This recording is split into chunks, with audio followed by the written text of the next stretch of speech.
I dip, you dip, we dip.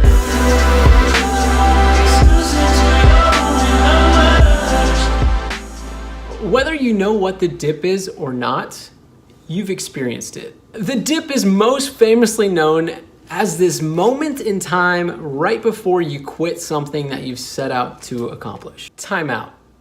You hear how loud this jacket is? I gotta take it off. Ooh, I don't even like talking about this story that I'm about to tell you, but I think it's gonna help someone. In January of this year, 2019, I hit a dip. And what triggered that dip is that last year, for 6 months, at the end of 2018, I worked for a client. And this client kept pushing back invoices. And I gave them grace, thinking that, I've worked with them for 2 years, so I gave them grace thinking that they would eventually catch up. And then in December, they just totally ghosted me. And it was Christmas time, so I just sort of pushed all of it away. I needed to just focus on family, but then January hit.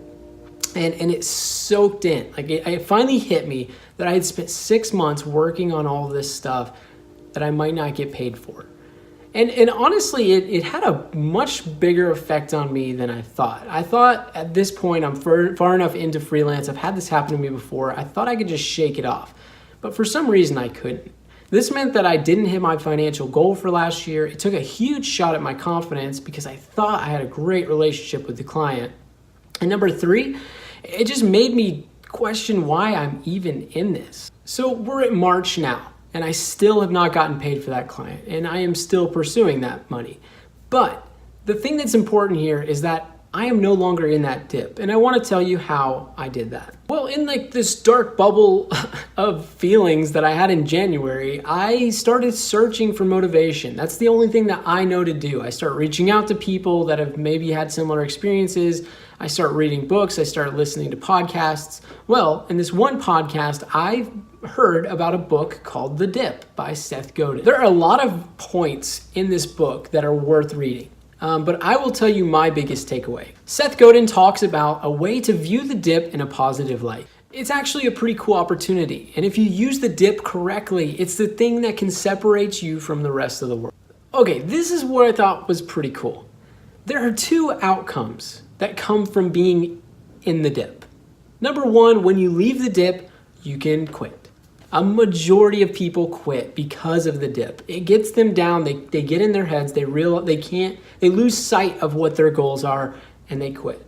But the people that persevere through this dip actually end up way higher than they were before. So to just draw this, it's like you're going on a line, everything's good, you're learning new things, and then boom, you're stuck in a dip. And not only do you don't just go back up to here and keep the line going, it actually shoots you way up to the next level. I am admittedly a competitive person. It's not always great. But when I learned that I can use the dip to separate myself from other people that may not be able to make it through this challenge, game over. That's all I needed to hear. I honestly think that everything that I'm learning in business comes back to having a bigger perspective.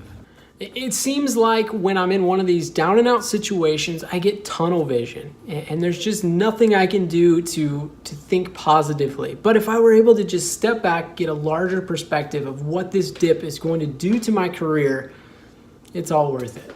As I was planning this video, I was thinking through some examples of ways that perspective can change things. And I've got a good example to share with you. For someone out there that's just becoming freelance, you may make $10,000 your first year.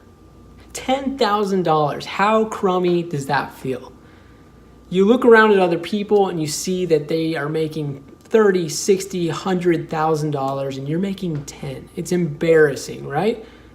But if you can get a larger perspective on this and you can step out of that situation and realize that instead of spending $10,000 that year to get an MBA, you got paid $10,000 to learn how to start a business. So next time that you're feeling down and out, number 1, get this book. Get The Dip by Seth Godin. Number 2, just step back and try to give yourself a larger perspective.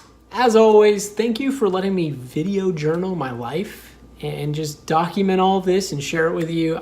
I'm so grateful for this opportunity. Thanks for watching. I hope it was helpful. I will see you next Tuesday.